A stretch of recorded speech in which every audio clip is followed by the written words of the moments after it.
Hey everyone, I'm back with part four.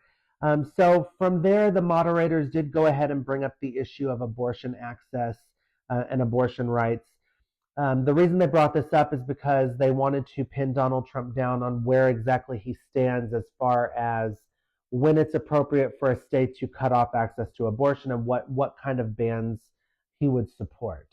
So, and the reason for that is because in the state of Florida, they have a 6 week abortion ban. And at one point, Donald Trump came out and said that he felt 6 weeks was not long enough to give women to make these decisions.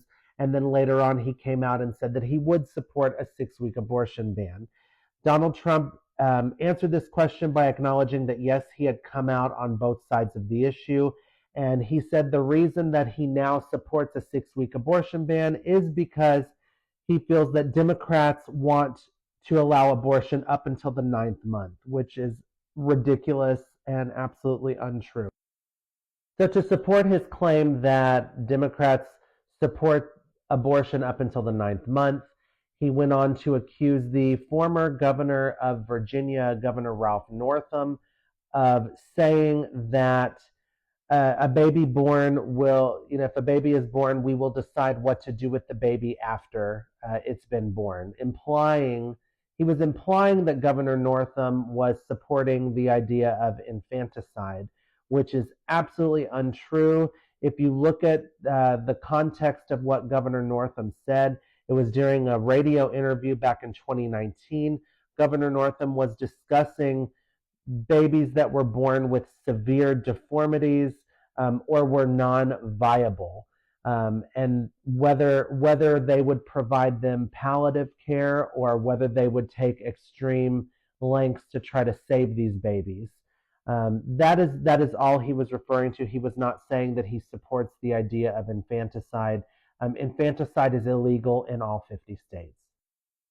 Donald Trump then again doubled down on his statements and said that Democrats are radical on abortion, and he accused Governor Tim Walz of Minnesota, the vice presidential pick, of supporting abortion in the ninth month, which even Kamala Harris at that point was visibly annoyed by that, and she shook her head and said that that is absolutely untrue, and it is not true.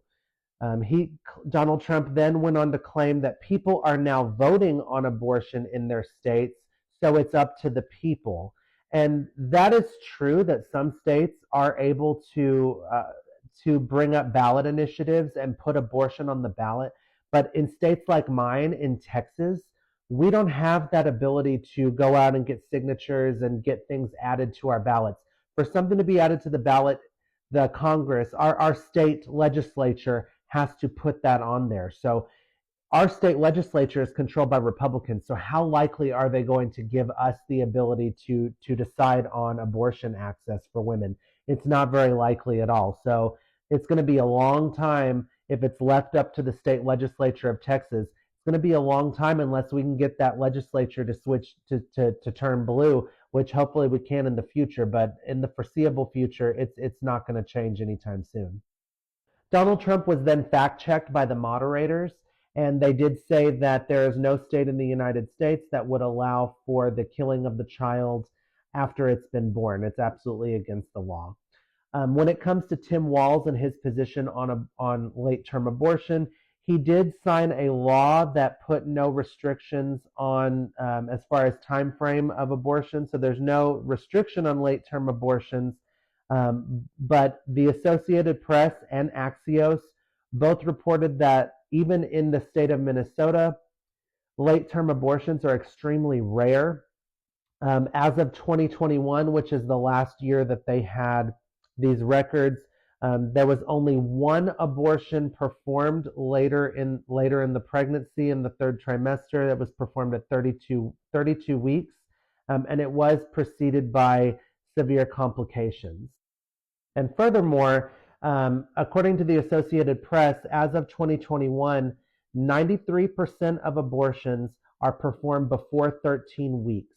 Only 0.9% are performed after 21 weeks, and nearly 45% of abortions are performed either at or before 6 weeks.